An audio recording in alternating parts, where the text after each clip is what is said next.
More shocking developments this evening from Finance Minister Dr. Nigel Clarke on a report conducted by the Financial Services Commission on the fraud-hit Stocks and Securities Limited SSL. The report revealed, among other things, that SSL was mixing clients' funds with money used to cover its daily operations. And despite several interventions by the FSC, the latest multi-billion-dollar fraud went undetected for 13 years.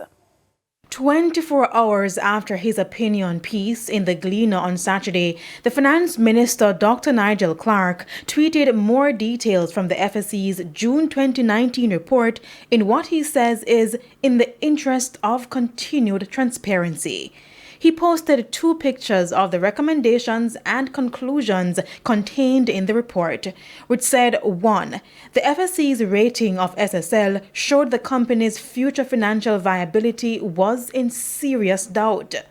For instance, the report raised concerns over whether there were enough securities, stocks, and bonds to cover clients' obligations. It also underscored the operational risks the entity faced due to poor record keeping, the seeming inadequate oversight by the management team, and questioned the integrity of some financial reports the SSL submitted to the FSC. 2. The FSC stressed that the violations and concerns noted in 2019 were similar to those found in 2016, again suggesting inadequate management and board oversight. Then there was an operating software migration that the SSL did in 2019, which the FSC believed was poorly handled by the board and management team.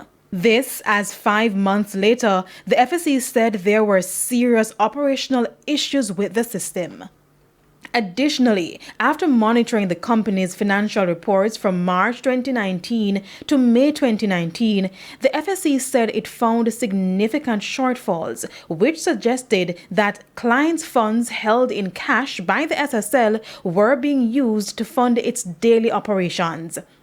The report said after a query with the SSL, the entity said the liquid funds on the balance sheet for March, April, and May were incorrect due to issues with the same new operating system.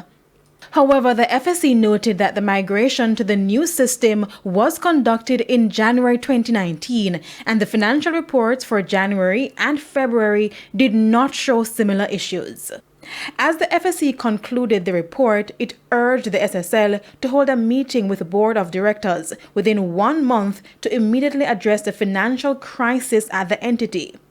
The recommendations were: 1. The SSL should not conduct any new securities business with its clients and prospective clients until the FSC is satisfied that the issues are addressed, and it should include eliminating the $1.1 billion of clients' funds that were not invested. 2. Employ the services of an FSC-approved auditor. 3. Verify its own assets separate from clients' funds. 4. Verify that clients' funds held in cash on the balance sheet in excess of $1.1 billion are not mixed by the SSL. The FSC noted that a follow-up would have been conducted with the company within 6 months of the external audited report, and if the SSL failed to address the issues raised by the auditor, the FSC would take the appropriate action. On Twitter, Dr. Clarke noted that by April 25, 2020, FSC reports noted that the SSL was compliant or largely compliant with 5 of the 6 directions.